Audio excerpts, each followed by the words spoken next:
Ok, mi gente, hoy les voy a hablar sobre un arte marcial en concreto, y a pesar de que es uno de los más difundidos por el mundo y de que más influencia por todos los estilos más modernos, es increíble que muchas personas que conozco dentro del mundo de las artes marciales no tengan claro de qué se trata. Hoy voy a contarles la creación, o según los escritos de cómo fue que se creó, además de la historia de este arte marcial que me encanta, el cual soy practicante de una versión de esta, y también es mi arte marcial fundamental, la primera que practiqué en serio. No hablo de otro que del Jiu-Jitsu japonés. Quédate y acompáñame en este mundo fascinante del Jiu-Jitsu.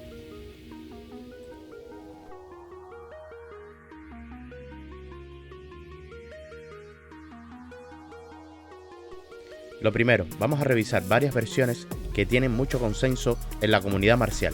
Nomi no Sukune fue un legendario luchador de sumo japonés durante la era del emperador Suini. Supuestamente, en el 23 a.C., el emperador ordenó a Nomi Sukune que se ocupara de Taima no Keaya, después de que se jactó de que era el hombre más fuerte bajo los cielos. Nomi no Sukune enfrentó a Taima no Keaya en un combate de cuerpo a cuerpo y le rompió las costillas con una patada y la espalda con otra, matando a Taima no Keaya. No era sumo moderno, pero sí se considera el creador humano del sumo. Este es el combate desarmado más antiguo que se le reporta en la historia japonesa. Por mucho tiempo se conoció el Jiu-Jitsu como Kumiuchi. Y aquí me quiero detener un poco, porque quiero explicar más o menos de qué iba el Kumiuchi.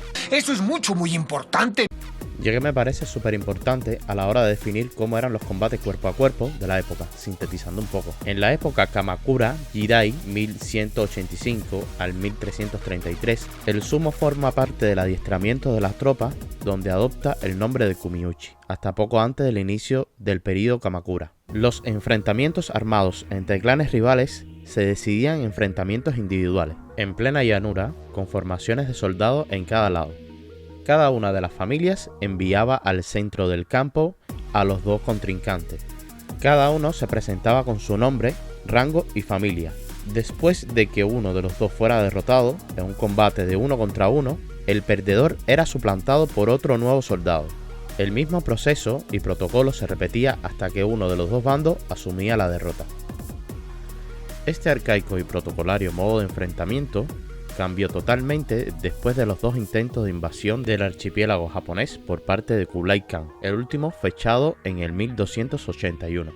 Los contendientes, a diferencia del enfrentamiento deportivo o ritual, ahora portan armaduras. Van armados y con el firme deseo de quitarle la vida al otro. Las técnicas deben adaptarse y convertirse en fulminantes. Se trata de matar lo más rápido posible, bien partiendo el cuello del adversario o de un tajo en plena garganta, usando los distintos filos portados por el cinto. Numerosas técnicas de sumo son todavía válidas y por ellos exportadas al nuevo sistema de combate. Desde la posición inicial del agarre de las caderas y el forcejeo hasta los empujones y desequilibrio. Pero bien cierto es que son complementados con el uso de la temi con o sin armas. Una vez abatido al enemigo, por el peso de la armadura no podía levantarse. Bueno, recordemos que la armadura en esta época podría perfectamente situarse en los 25 kilos de peso, hecho que dificultaba la movilidad una vez derribado.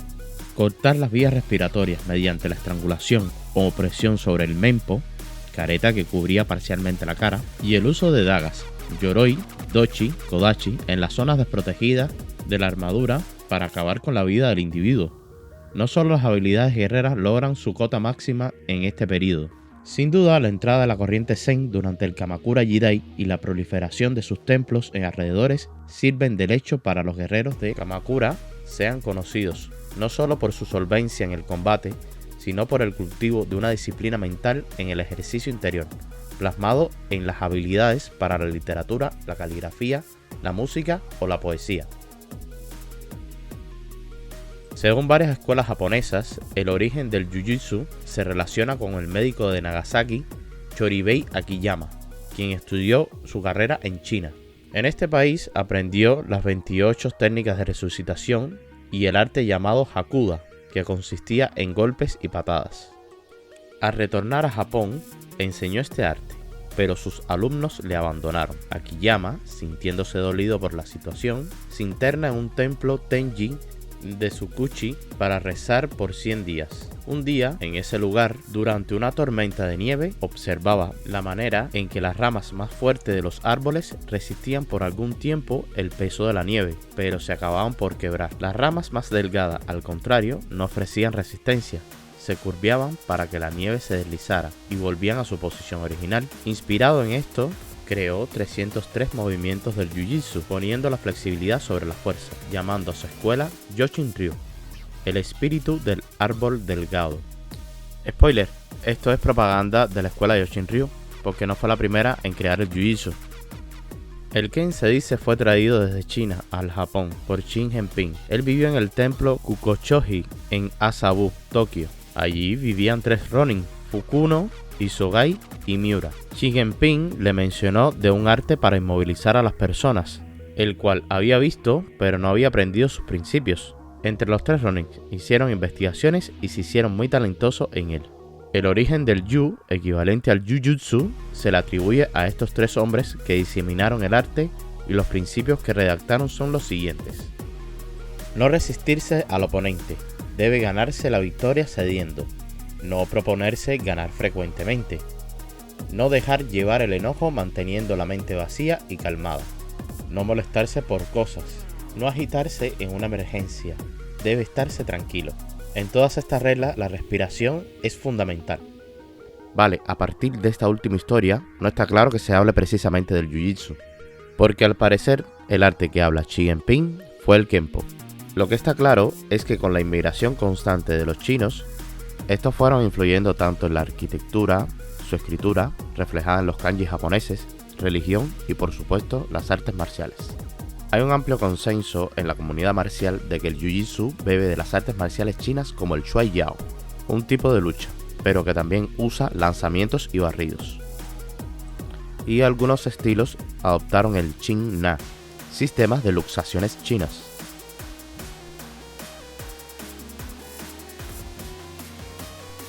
Con el auge feudal y la aparición de clanes samuráis, estos fueron creando variantes de lucha de cuerpo a cuerpo y con armas. Estos fueron conocidos como Koryu o estilos clásicos, anterior a la restauración Meiji. Y es que otra cosa a tener en cuenta es que estos sistemas, en tiempos de los shogunatos, eran complementarios a la destreza de usar lanzas, sable, la equitación y el tiro con arco. Añádele a todo esto la complejidad que implica combatir en un ejército, más las irregularidades de los terrenos, la aparición de la armadura y el arma de fuego, eran cuestiones que deberían tener en cuenta si quería regresar sano y salvo. Por eso se concentraban en todos los aspectos marciales, ya que el enfrentamiento desarmado era algo raro. En 1603 empezó el periodo Edo en Japón, una época de paz y prosperidad donde casi ya no habían conflictos armados, y más adelante hubo una progresiva prohibición de portar armas.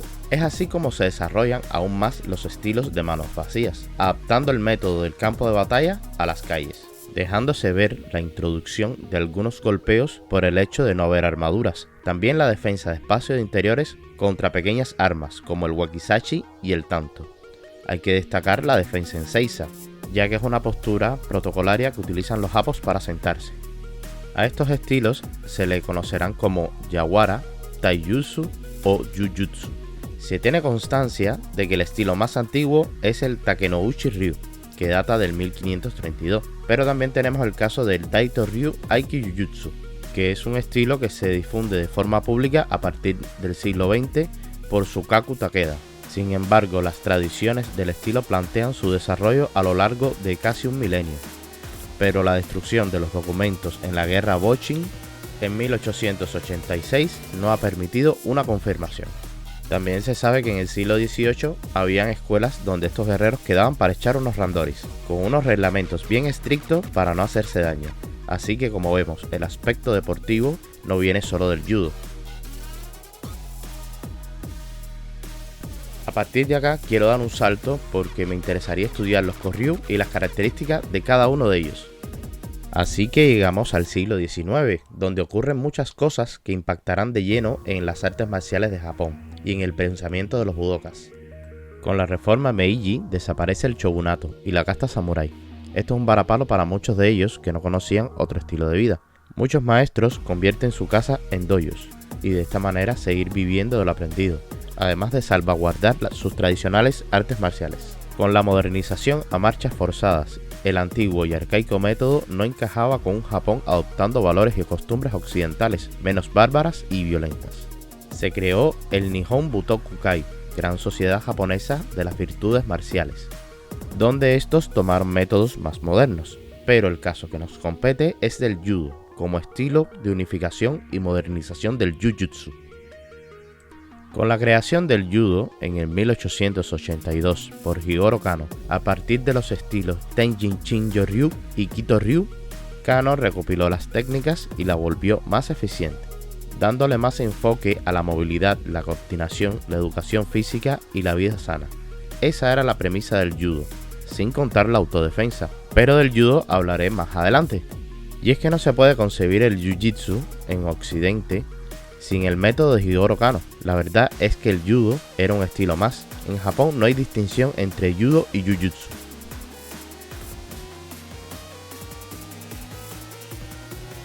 Hay relatos que cuentan que hubo intercambios con los neerlandeses, ya que eran de los pocos que podían acceder al comercio japonés.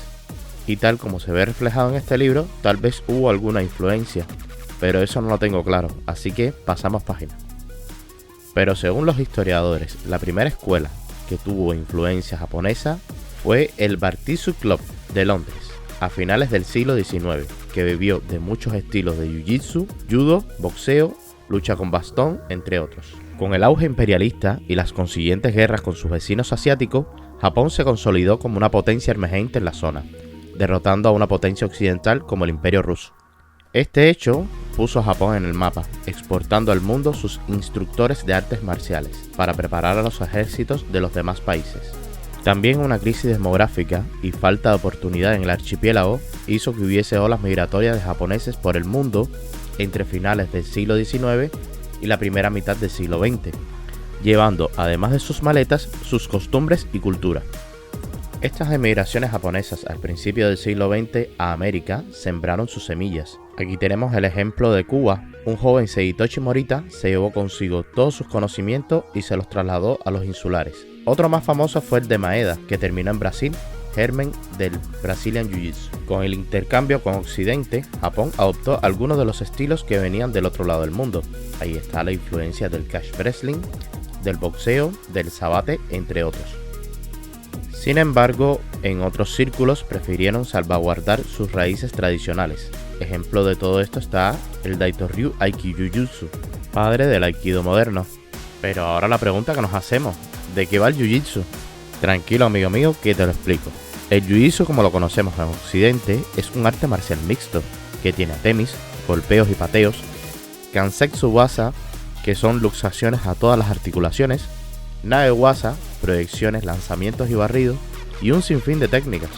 Lo más destacable es que tiene una estructura bastante clara: defensa y atemi, luxación, proyección y control. A su vez, las técnicas de luxación son distintas en su fin.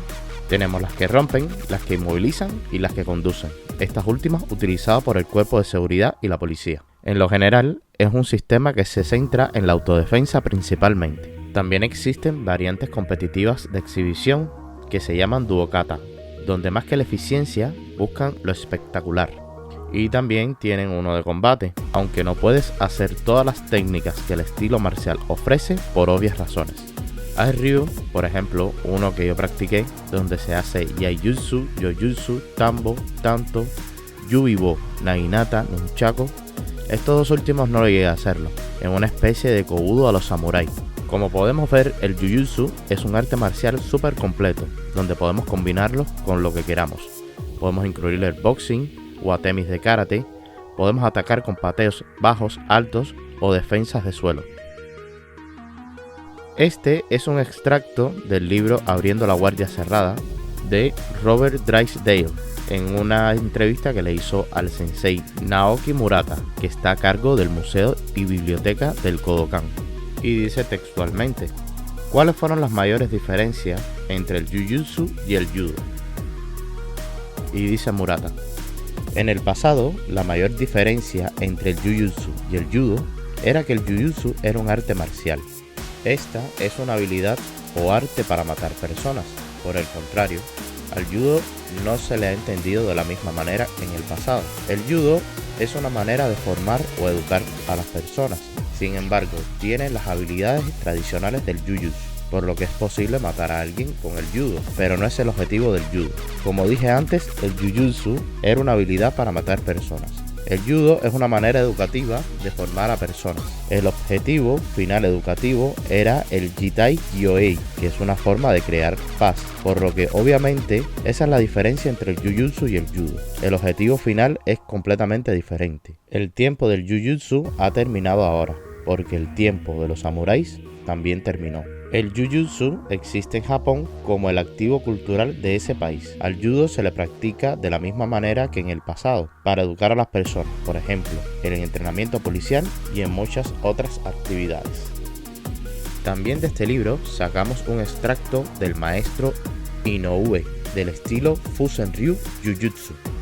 ¿Qué pasó con las otras escuelas de Ryu y Jiu-jitsu en Japón? Dice el maestro. Solía haber un par de miles de escuelas de artes marciales japonesas. Solo quedan unas pocas docenas de estas en Japón. Además, la realidad es que cada vez hay menos sucesores. Así que no estamos pensando que la organización o el Fusen-ryu necesiten o quieran atraer a otros miembros. No creo que eso sea un problema. Sin embargo, queremos que las técnicas actuales estén lo más cerca posibles de las técnicas tradicionales. Y hay algunas que podemos usar. Es cierto que las técnicas que se usaban en el pasado era para matar personas o para protegerse y que se desarrollaron a partir de ese momento. Aquel entonces era una época en la que tenías que matar o proteger, ahora no. Habiendo dicho esto, me gustaría considerar las necesidades y formas modernas, pero también dejar o usar las formas tradicionales de hacer técnicas. Pero, ¿es eficaz? Es un sistema cooperativo donde no hay casi resistencia.